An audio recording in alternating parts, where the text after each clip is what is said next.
Cool. Okay, Nazreen, can you talk a bit about your work? What do you do? Right. Hi, Corinne. Thank you so much. The work that I do, I serve clients doing websites and search engine optimization. Just basically these two. Initially, it's just websites, but now we evolve into just providing marketing services, purely search engine optimization. Okay, how long have you been doing this? Started off as freelancer back in 2014, slightly earlier actually, but it was less playing around. So technically, if you ask me, it's about a decade.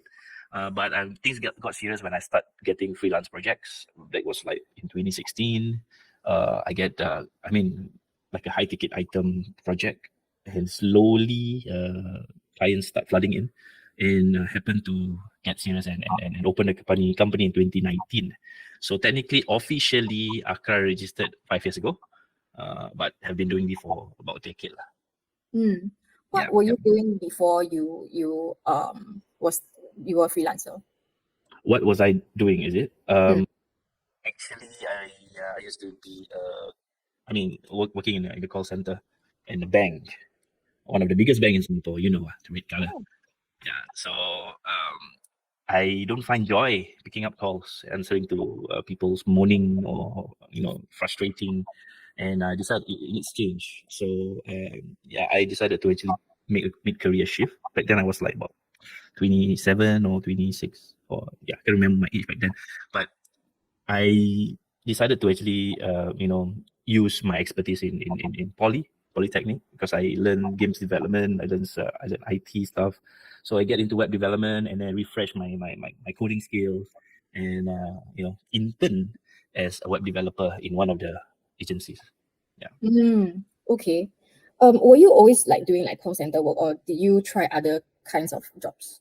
I tried ad hoc jobs, but I can't see myself doing it in the long term, like customer service. I used to work in previously worked in Long John Silver's, but I can't. Long hours, and it's tiring. It's a combination of your you doing front facing, and then doing the cashiering work, and then sometimes you need help in the kitchen. So F&B, I know it's not for me. And I tried doing Grab as well while doing the mid career shift, right?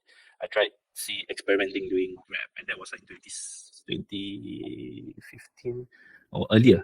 And Grab was very, very new. Uber, I started with Uber first, and again, it's not my thing, because I happened to go into an accident. So instead of earning, I'm paying, which eventually it doesn't look good lah, in terms of the profile, the finances that I have back then. So I pivoted into, I think, what really works for me, and I really love sitting on the desk working on client websites, and doing a lot of consultation and helping them, and also learning at the same time. So it's like a thing for me. So you spoke about like managing websites, developing websites. Is it something that you learned in school, or you picked up on your own? I picked up on my own, because back in poly, I learned games development, building Xbox games, Microsoft games, and nothing about websites. So I thought, building website is something that can expand your creativity in terms of design, because if you're talking just graphic design, right, like what you do in Canva or Photoshop, stuff like that, yes, it's definitely a vertical which anyone can explore, but putting it on the web is another challenge. Discovering how the layout can play a part in user experience, understanding user behavior, the user journey, and telling a story through website building is also a forte which I want to be very good at. And I believe, I don't know, I don't want to call myself an expert, but I think I'm qualified enough to share my expertise in delivering a high quality performance website. Okay. At which point did you realize that this was sustainable for you, and then you didn't really have to work at a normal job anymore? The moment when my investor believed in me. Okay, to just cut story short, I was actually funded by my own client. My client believed in me back in 2019. To be honest, I don't even think about opening my own business. You can say I'm an accidental business owner, because I don't know how to open my own Accra. I don't know how to open my own bank account. So he happened to have all the resources. He's an Angmo from UK, which has a holding company over here. And then he has like more than 15 businesses under his belt, and I manage all his websites. So he was thinking, why not we create a company for you, and you will be part of our holding company, and that will be easier for you to manage your finance. So okay, I took the plunge. To be honest, I didn't really. My freelance income is about probably half of what I'm earning back then when I was working in the agencies. So I didn't really put much concern. But when I was given this offer, the funding allows me to breathe for a good 1 or 2 years with whatever that they provided, and from there it accelerate and expand until now. Yeah, 5 years in. That's fantastic. Do you mind sharing what is your monthly income now? You can share a range. Okay. So yeah, as entrepreneurs or business owner, the income fluctuates, but in good days it can go up from 5 years, like 10 to 15. On bad days it can go as low as about 5, about half of it, or even lower, maybe 4. But that depends on whether I drop any client, or because stable income minimum is 5, because I have retainers, I have recurring payment plans for clients, and that minimum may pay me 5K. Of course, definitely you want to grow more than what's currently I'm earning right now. So that's probably the range. Can you walk us through a day in your life? A day in my life. Okay. I'm a father of 2. So in the morning, I send my kids to school. Actually, only one kid, my son, and then the second one is just born like 3 months ago. So he's under the care of my wife, who's under maternity right now. And then after that, I went to office. This is the office that I'm at in Ubi Tech Park. So from the place where I send my kid to school, and Ubi Tech Park is just about 20 minutes or lesser, depending on traffic. And then, depending on what the schedule is, because every day I'm packed with meetings, with podcasting, because this place is also used for podcasts. We create, weekly episodes with business owners to talk about how they actually, run their things and stuff like that. So shout out to the Golden Nuggets podcast. And that will be every Wednesday. If you ask me, every Wednesday is actually used for podcast recording from morning all the way until evening. But normal days, it's either meetings, and then I'll take a break at 12 or even 11, because the canteen here it's very long queue if you go any later than 12. So about 1 hour, maybe max 1.5, and then get on to work. And then until 5-ish, I need to set my time to fetch my son, and again get to see me, and then fetch him over there, and head to Pasir Ris, which is my home. So it's about like 4 days a week. It's like that. But I will be out and about in case I am meeting anyone for any coffee or networking and stuff like that. So that would pretty much it. Yeah. Weekends I reserve for families. Yeah. Okay. Moving on to your business. How do you attract clients? Okay. I built my personal brand from in my socials. Like I document my journey. That means everything is purely organic. And also I don't run ads, but I plan to probably this year. So most of my clients come through networks and through my socials. Basically, for all the current platforms I'm currently at, it brings about a fair share of a good 60-70%. The rest are probably from Google, from search engine, where people just inquire through the business profile. And then, of course, I would like to see how I can play around with paid ads this year, and scale accordingly. Yeah. Okay. How do you retain your clients? Retain clients, I think the number one is CX, like customer experience or client experience, making them feel that they are invested in something that cares. Yeah. So it's basically tender loving care, TLC, making sure we feel appreciated as a vendor, someone who invest in you. So every 14 days I do a catch up. So that's my rule of thumb. Every 14 days I do a catch up, just ask how they are doing. anything that I can help on top of what we are currently doing. And yeah, maybe like meet them for coffee. Like last week, I just meet one of my clients for like his birthday celebration. So yeah, it's quite random, but it happens lah, because we are that close. Yeah. Okay. What tools do you use for work? Tools, productivity wise, or I mean, mix of many tools. Mm. I use Slack as my communication channel, Telegram as my file sharing tool, because I used to actually use Google Drive. I'm still using Google Drive as well to share stuff with clients, but Telegram is shown to become a very good cloud tool to share items, not bulk items, but folders, documents that you can actually save securely. And then on top of that, uh, SEO tools like Ahrefs, SEMrush, um, Screaming Frog, and then other tools like, if I can recall, what I'm looking at is Canva. I'm still using Canva, and Brave as my main browser. Used to use Chrome, but Brave is by far the most efficient browsers as of current, I feel. Yeah. Okay. What is your biggest business struggle right now? Business struggle, I would say consistent web projects, because I have established quite a, let's say, reputation in the website in this. I mean, I have actually closed quite a bit of SEO clients in the past years. I tend to not bring in more website clients because it's not recurring, it's not my main focus. So stable website projects probably is my current challenge. But of course, it's something which I can explore to with paid ads and stuff like that. So yeah, I would say recurring website projects, at least 2 a month, I would say, would be a comfortable amount. Yeah. Okay. Can you share your most helpful books or podcasts or people of influence or any kind of resource that greatly influence your work? Okay. Books, podcasts, or People. person. Okay.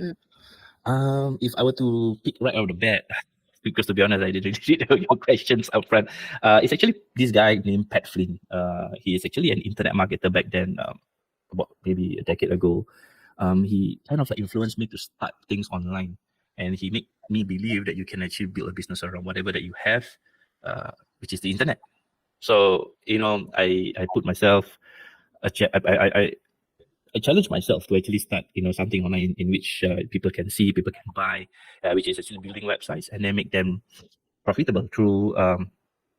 Initially, I did affiliate marketing, where you can actually rank certain keywords and then you can get some commission through software companies. Previously, it was SiteGround, a web host company. I earned quite a bit, about maybe 1 or 2K a month previously, because I was pushing it. And slowly, because I was running a web agency, right? Might as well I make a living if people need web hosting. So that's how I push it through the current website. So Petflin is one. The next one I would think it's closest is based on my bookshelf is Brisubi, if you know him. It's an Australian marketer. His company is called King Kong. He's my. I mean, I aspire to be something like him, but in Asia. But it's very vocal in terms of how he does his things. He's also an award-winning ClickFunnels agency. But right now, where's ClickFunnels, right? So I think he pivoted and he improved in his offer. Basically, it's an agency that I feel I look up to, and I would, of course, one day want to be like him. But again, if I were to be like him, I will not be a solopreneur anymore. So it's actually a juggle between whether I want to build a lifestyle business or a really massive 20, 30 man team. It really depends on how things work this year. Yeah. Can you share about a failure that set you up for later success? A failure that set up in, okay. I think something that I feel,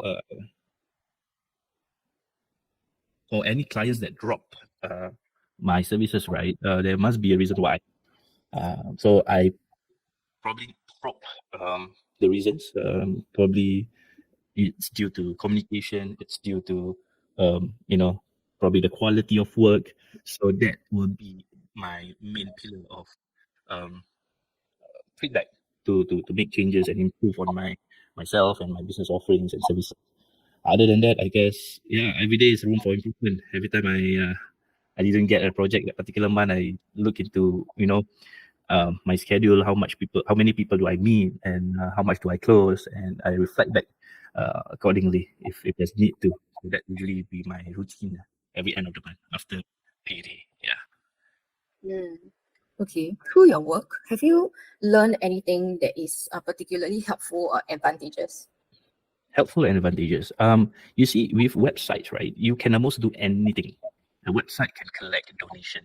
A website can collect online payments with ease without any tracking of, for example, manual pay now payment, all those stuff. With the very latest payment gateway around, you can do pay now without even needing to check whether it's paid or not. So um, these things help people to explore things using websites. In the era of TikToks and Telegrams or Instagrams, definitely you can run things without a website. But when you talk about credibility, authenticity, trustworthy, a website is a need. It's like a foundation. It's a backbone, or something that people will judge you, because that will reflect your profile. I have this mantra: if people can judge you by its cover, if people can judge a book by its cover, people can also judge a business by their website. So it's True. how it is in this day and age. So you can have all your TikToks around, but nothing beats having a website. Yeah. Okay. What are some bad recommendations that you hear in your profession? Recommendation? Yeah. Recommendation is in a person or of software or Bad ideas. I mean, I might sound biased. Some marketers pushes the fact that you don't need a website, but you can do this and this and this. I feel probably they're advocating different thing. But as someone who is in the marketing space for quite a bit, I feel the overriding of, downplaying other types of services is not the right way to go. Sometimes it's just, you have to accept that there are those kind of marketers who just want things for themselves. But we just have to make sure we live within our means by not doing the same thing. Because imagine if people are just hitting on each other, and yeah, those are the things, I guess. What's the question again? Sorry. Bad recommendations that you hear in your profession. Bad recommendations. Okay, that's that's the marketing side of things. Yes. So recommendations. I have two actually. One is joining the right network. I mean, in the business space, there's quite a bit of reputation in different types of networks. I've been about 3 or 4 of them, and some are really good. Some are really community building, and some are purely invest in wanting to, of course, make sales and stuff like that. So and the other one is Chamber of Commerce. I think there's so much that Chamber of Commerce can do to provide to the business people in Singapore. That one is also, I don't know. I have bad experience lah. I wouldn't say which Chamber of Commerce, and which network is good or bad, but yeah, I would say just be careful which one you would join, and always check how much value you can bring in or how much value you can get back. So all these things are time invested. So time investment. So you can make a judgment whether you want to proceed or not, and don't spend too much time on some networks that you can't benefit from. Since you went on this topic of this network, right? Can you share the good ones that you have been to? Okay. Previously, I was part of Business Breakthrough Singapore. They are, originally started by Glenn Lim. I think right now it's a bit on the downside. They don't have the manpower to execute more events. Secondly, the IBN network, Introvert Business Network, which me and Ruth are actually also part of it. It's for introverts lah. I guess I'm an introvert lah. That's why we are solopreneurs. We don't have a team behind us. I have a team of contractors or sub workers under me, but they are not my manpower, I would say. So I mainly focuses on these two. Oh yeah, I recently last year joined Grow by Fahmi, but that group of people, it's so much, about 800 to coming 900 plus. So I haven't yet explored networking with every individual in that group. And last but not least, I think I've explored BNI, but I'm not even in any chapter. I visited about 4 to 5 chapters as a visitors before. But that's that, because I know I can't commit to the timings, especially in the mornings and the evenings, depending on which chapter is running that. So yeah, that's about it. Okay, thanks for sharing. Mm. Moving on to your mental and emotional state as a solopreneur, Okay. what do you most enjoy about your work?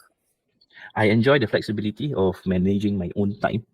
That's probably the best ownership that I can have, the time, because and also very scary and weighing a high responsible to manage them well, because if it's not, then it would be an opposite. So something rewarding is also making be there for my family. Like recently my wife just gave birth in October last year, and throughout her pregnancy journey I'm there, supporting with her checkups to the doctor. So and managing my own time while doing that, and also meeting new people. For the work that I'm doing, the client work, the recurring retainers, enables me to actually explore new partnerships, new projects, new kind of collaborations. Like last year, we opened a podcast and we received it's quite well received. Within 4 months, we get about 10,000 streams in Spotify, and this year we're gonna expand with other platforms like YouTube. With podcasts, we meet more people and we bring in more high profilers, and that's, I think, another way to expand things organically, because I'm a high advocate of organic marketing. That's why we do SEO. Yeah. Okay. What do you emotionally struggle with as a solopreneur? Um.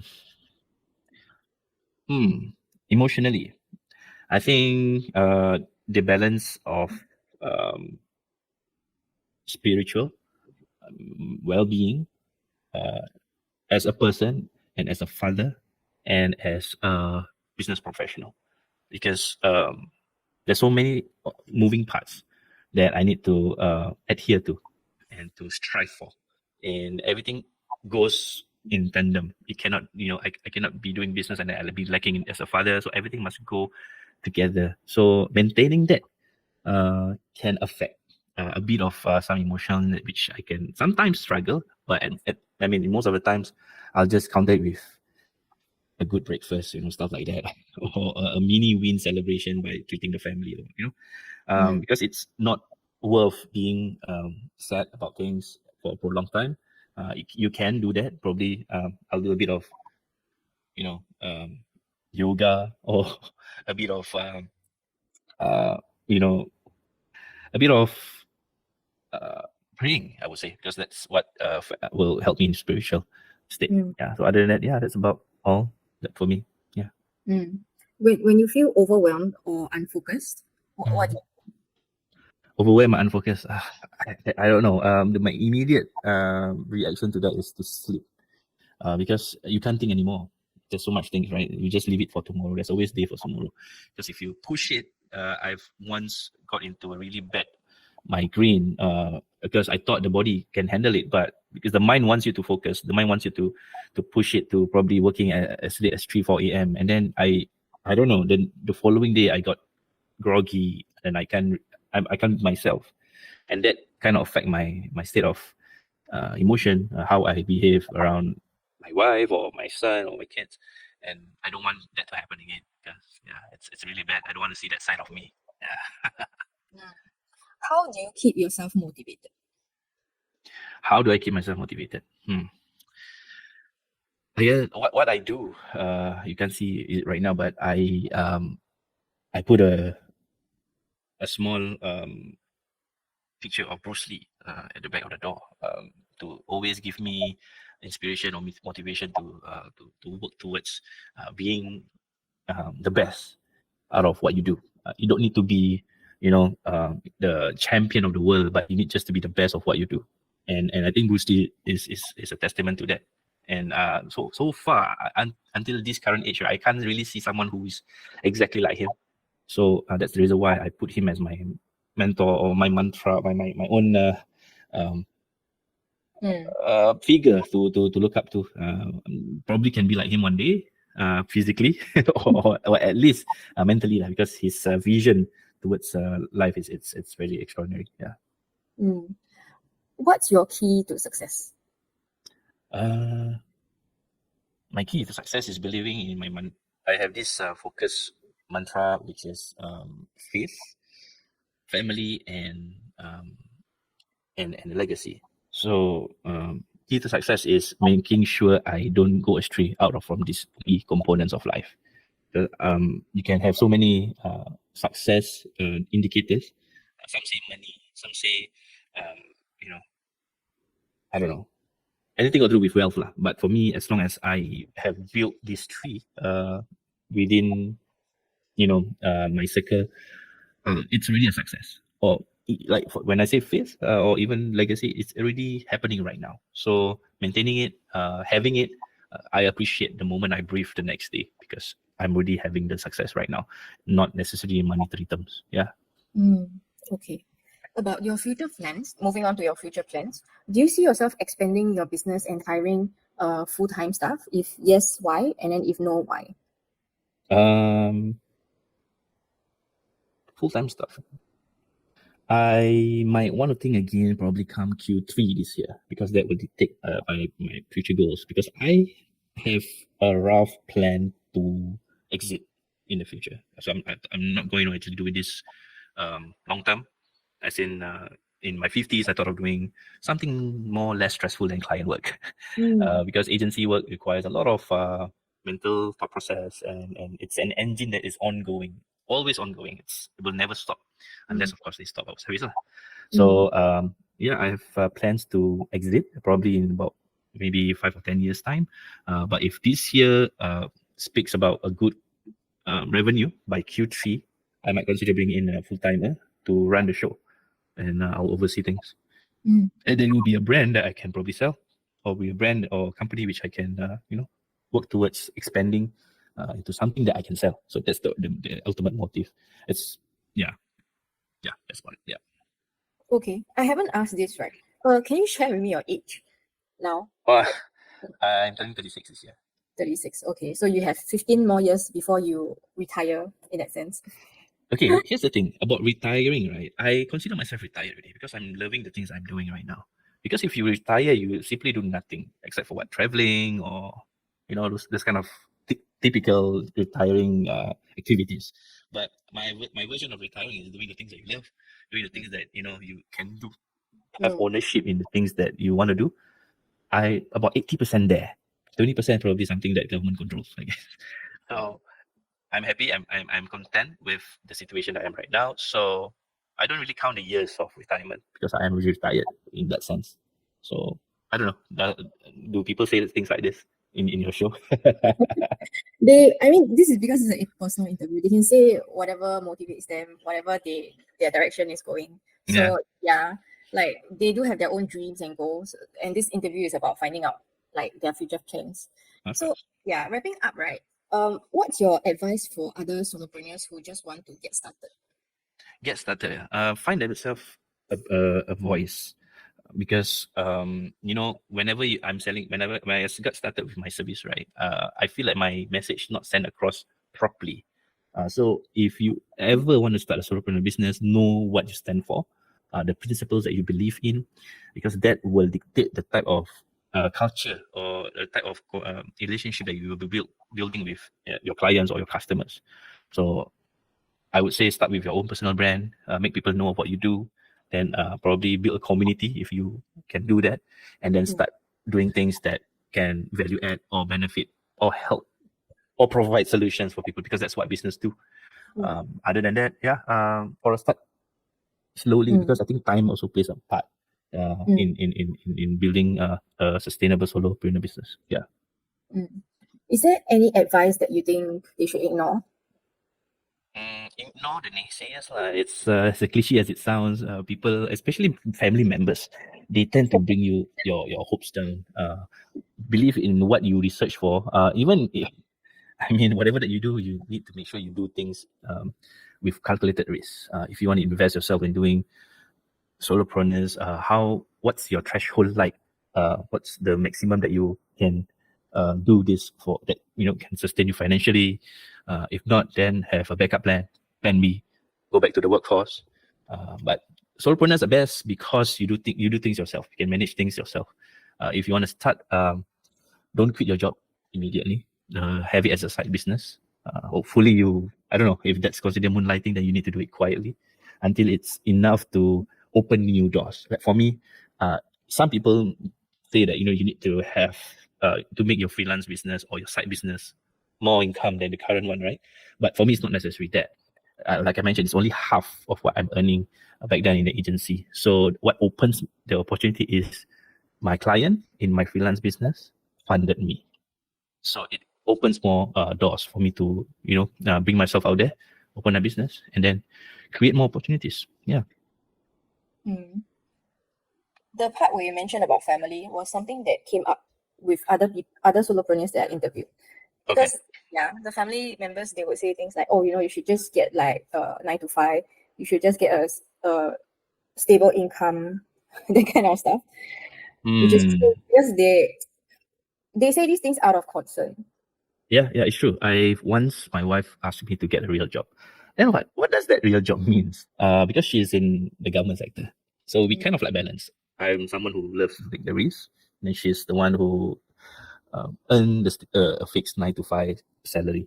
So things are okay. Things are it's a vehicle. A family is like a vehicle for me. As long as we can support ourselves with a home, with food on the table and shelter.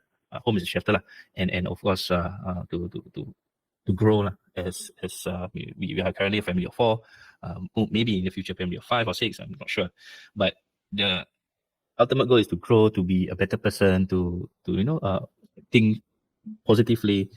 And to answer back to your question, when people always say get a stable job, those kind of mentality are probably the thing in the past, at least in my context lah. Because personally, my own siblings are working 8 to 5, so it's not in my position to say that it's not good. But if you feel that it's something that you want to do for the rest of your life, then so be it. You can push it. So yeah. Okay, we are wrapping up the interview. Where can we go to Sure. talk about your business? Right, you can first probably connect me in LinkedIn, or you can actually find me in the Golden Nuggets podcast, because me and my friends will actually started this out to interview business owners and talk about topics that resonates with them. Or simply you can go to ropepress.com if you need any websites and SEO service for your business. And our services are exclusive. If let's say we work with a tuition center, we don't find any other tuition center because it would be a conflict of interest. I mean, that's something that is a USP for us. Other than that, any social stuff you can find Nazrin Daud, Facebook, Instagram, Threads, X, what have you. Okay, great. Finally, what connections are you looking for? Are you looking to connect with people of certain traits or profiles? To be honest, I want to explore meeting people in the food tech industry. Because aside from my own agency, I have a home-based business with my mom, selling roti kirai, roti jala. So I would like to explore food tech in terms of robotic works, so that because the art of doing the kirai, right, it's very labor intensive. I want to convert it into, I'm just sharing with you guys. If you guys want to do the same thing, you can go ahead.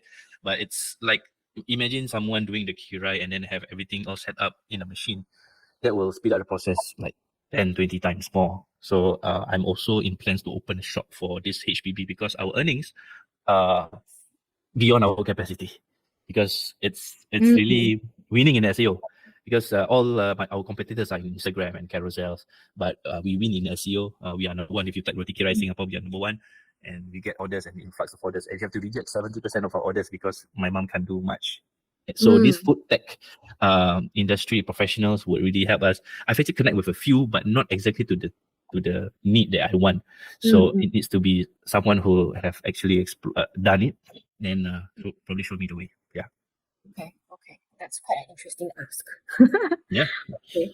Finally, do you have anything you want to offer to your audience? Whatever packages or services, anything that you like to offer? Here's the thing. I've been ramping up my SEO services about sometime last year, and it's still an untapped industry in terms of the Malay market. As much as I know, the English market is pretty much not say saturated, but there's always opportunity if you do it. But here's the thing about our people, the Malay people, they don't do it.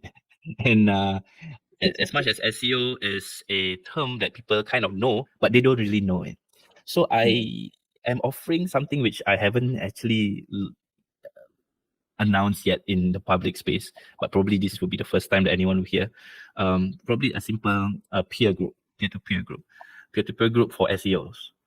So requirement, at least have a website that you want to rank for certain terms, and then we'll meet probably bi-weekly to check things out, or monthly. I haven't really come up with the package or offer yet, but it will be something of that sort. So to know more, you can just follow me on the socials. I will keep you guys update on what are the nitty-gritty details if you were to join this peer group. It will not be a free group. Definitely it will be a paid, just a small commitment fee every month. Yeah. That'll be it. Okay, great. Okay, this is the end of the interview. I'm going to stop the recording. Sure.